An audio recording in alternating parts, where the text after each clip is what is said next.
आज supreme court के एक ताजा फैसले के बारे में बात करेंगे, जिसमें सुप्रीम कोर्ट ने 5 लीगल थ्योरीज की बात की है। ये 5 लीगल थ्योरीज हर एक केस में किसी न किसी रूप में शामिल रहती हैं और इसी के आधार पर आरोपी की बरी होने की या सजा होने की बात तय की जाती है। 10 साल का मुमताज अली 5 जून 2007 की सुबह अपने आम के बाग की रखवाली के लिए गया था, लेकिन वापस घर नहीं लौटा। उसके पिता नन्हे खान को 6 जून को मुमताज का शव खेत में मिला। गले में रस्सी कसी हुई थी, हाथ बंधे थे और पास में खून लगी कुल्हाड़ी पड़ी थी। इस पर एफआईआर नंबर 966/2007 थाना जसपुर में सेक्शन 302 आईपीसी के तहत दर्ज हो गई। पर एफआईआर में जो सजायाब मुलजिम थे, नाजिम आफ्ताब या अरमान, उनका नाम नहीं था।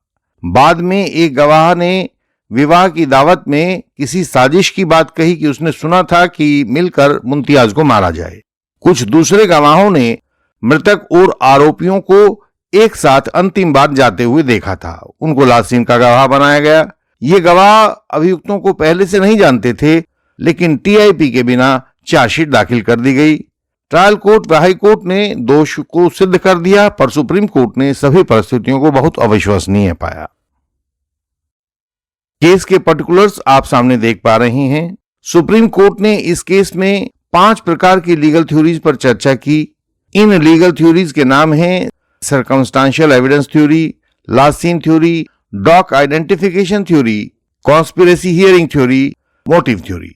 आज हम यही देखेंगे कि सुप्रीम कोर्ट ने इन लीगल थ्योरीज के बारे में क्या बताया है, किस तरह से इन थ्योरीज को देखने पर अगर एक तरह से देखें तो ये सजा का आधार बन जाती हैं और दूसरी तरह से देखें तो ये बरी का आधार बन जाती हैं। सुप्रीम कोर्ट ने जिस पहली थ्योरी की बात की वह थी सर्कमस्टांशियल एविडेंस की। जब किसी केस में किसी घटना का कोई चश्मदीद गवाह नहीं होता तो आसपास की परिस्थितियों के बारे में एविडेंस इकट्ठा किया जाता है, जिनको हम सर्कमस्टांशियल एविडेंस कहते हैं।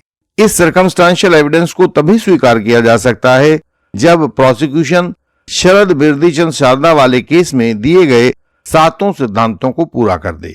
और ये 7 सिद्धांत हैं कि एविडेंस की हर परिस्थिति पूरी तरह से सिद्ध हो गई हो, वह केवल आरोपी के अपराध की ओर संकेत करती हो, सारी की सारी एविडेंशियरी चेन पूरी हो गई हो, कोई दूसरा विकल्प बाकी ना बचता हो, परिस्थितियां अपने आप में निर्णायक हों और उनका साझा प्रभाव अपराध की सिद्धि की ओर ले जाता हो। इस वर्तमान केस में जो नाजिम वाला केस है, इसमें से 7 में से कोई भी सिद्धांत पूरा नहीं हो सका, क्योंकि एफआईआर में आरोपियों का नाम नहीं था।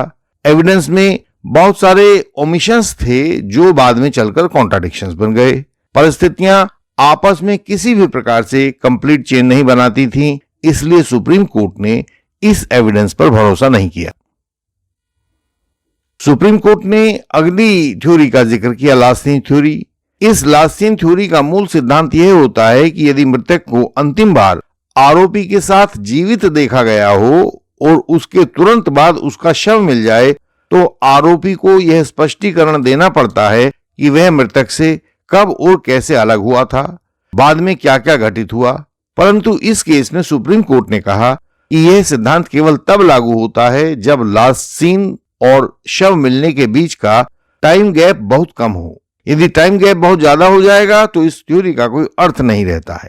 इस केस में एक गवाह द्वारा सुबह 11 बजे और दूसरे गवाह द्वारा शाम को आरोपी और मृतक दोनों को देखे जाने की बात कही गई थी, लेकिन यह इतना बड़ा टाइम गैप था कि तीसरे व्यक्ति की भूमिका की संभावना इसमें मुमकिन हो जाती थी।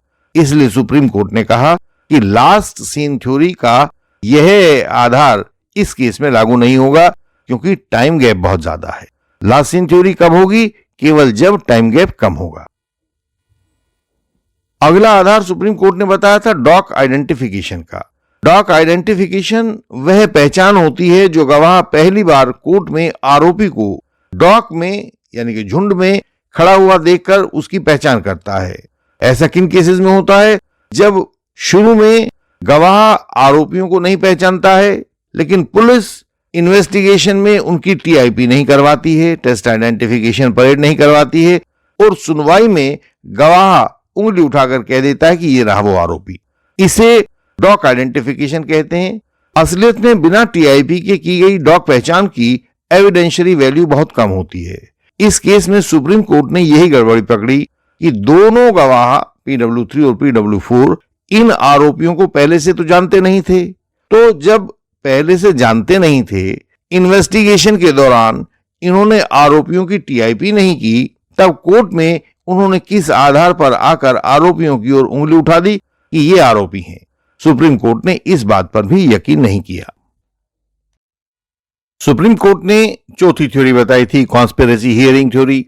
यह उस हालत में होती है जहां प्रोसिक्यूशन यह दावा करता है कि किसी गवाह ने आरोपियों के बीच चल रही कॉन्स्पिरेसी को अपने कानों से सुना था और बाद में वही गवाह कोर्ट में आकर बताता है कि उन्होंने इन व्यक्तियों को अपराध की योजना बनाते हुए देखा या सुना था। इस केस में, वर्तमान केस में, नाजिम वाले में, यह थ्योरी इसलिए पूरी तरह से असफल हो गई क्योंकि गवाहों ने जिस विवाह की दावत में साजिश को सुनने का दावा किया था, उसका कोई भी जिक्र ना तो एफआईआर में था, ना उनके शुरुआती बयानों में था और ना ही उन्होंने इसकी बाबत किसी को कुछ बताया था। कोर्ट ने माना कि यदि सचमुच में ऐसी गंभीर बातचीत उन लोगों ने सुनी होती जो गवाह थे, तो तुरंत या तो अपने परिवार को या मृतक के परिवार को या पुलिस को बता देते। इस प्रकार सुप्रीम कोर्ट ने उनकी कही पूरी कहानी को बाद में बनाई गई कहानी कहकर अविश्वसनीय माना और उसको खारिज कर दिया। अंतिम थ्योरी थी जो सुप्रीम कोर्ट ने यहां पर डिस्कस की, मोटिव थ्योरी। मोटिव का अर्थ यह है कि किसी परिस्थिति जन्य मामले में प्रोसिक्यूशन यह साबित करे कि आरोपियों के मन में मृतक के विरुद्ध कोई ठोस कारण था जो उसे अपराध की दिशा में धकेल रहा था। क्योंकि कोई चश्मदीद गवाह नहीं होता, इसलिए मोटिव ही अपराध करने की मानसिक कड़ी बन जाता है। उसी के सहारे कोर्ट घटना के पीछे आरोपी की मंशा को समझने की कोशिश करती है। लेकिन इस केस में सुप्रीम कोर्ट ने पाया कि प्रोसिक्यूशन का बताया हुआ मोटिव बिल्कुल अस्पष्ट था। किसी लड़की का कोई विवाद नहीं था, ना तो विवाद को लेकर कोई ठोस एविडेंस था, ना कोई शिकायत थी, ना कोई किसी पहली घटना के बारे में बताया गया था, ना पुलिस रिकॉर्ड में कोई संकेत दिया गया था। एफआईआर में भी किसी मोटिव का जिक्र नहीं था। कोर्ट ने कहा कि यदि वास्तव में बदले की भावना होती तो उसका इन्वेस्टिगेशन में कुछ तो सबूत मिलता। इस केस में मोटिव प्रूव नहीं हो पाया, बल्कि पूरी एविडेंस चेन ही डाउटफुल हो गई। सुप्रीम कोर्ट ने ऐसे अनप्रूव्ड मोटिव को मानने से मना कर दिया। सुप्रीम कोर्ट ने कहा कि प्रोसिक्यूशन के द्वारा दिया गया कोई भी एविडेंस इन आरोपियों के विरुद्ध पूरी तरह से प्रूव नहीं हो पाया है और यह कहते हुए उन्होंने सभी तीनों आरोपियों को बरी कर दिया। इस जजमेंट के कारण अब इन पांचों थ्योरीज को, सिद्धांतों को, circumstantial evidence, last scene theory, dog identification, conspiracy hearing theory और मोटिव, इन पर कोर्ट द्वारा लगाई गई कठोर कसौटियों को आरोपियों के लिए एक मजबूत सुरक्षा कवच बनाया जा सकेगा। क्योंकि सुप्रीम कोर्ट ने कहा है कि सर्कमस्टांशियल एविडेंस वाले मामलों में जरा भी गैप हो तो प्रोसिक्यूशन का पूरा केस खुद ब खुद गिर जाता है। ऐसे मामलों में आरोपी को बेनिफिट ऑफ डाउट मिलना अनिवार्य है। इस वजह से भविष्य में किसी भी आरोपी को कमजोर सर्कमस्टांसेस के चलते सजा नहीं की जा सकेगी। बस यह एडवोकेट में समझने की कला और गुण होना चाहिए कि इस केस में यह एविडेंशियरी चेन कहां से टूट रही है।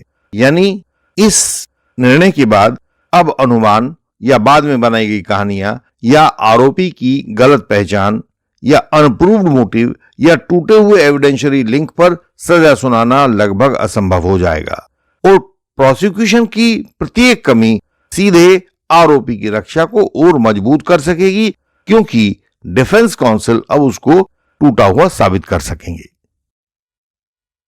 इंडियन लीगल सिस्टम इन्हीं सुप्रीम कोर्ट के द्वारा तय किए गए सिद्धांतों को अपनी मूल कार्य प्रणाली की रीढ़ बनाकर हर क्रॉस एग्जामिनेशन, हर कंसल्टेशन और हर एप्लीकेशन को तैयार करता है।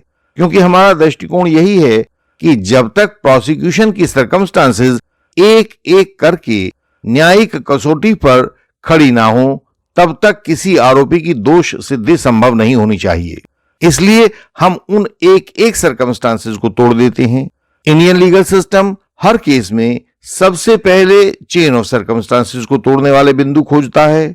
टीआईपी के बिना ही डॉग पहचान को क्रॉस के सटीक सवालों से पूरी तरह ध्वस्त कर देता है।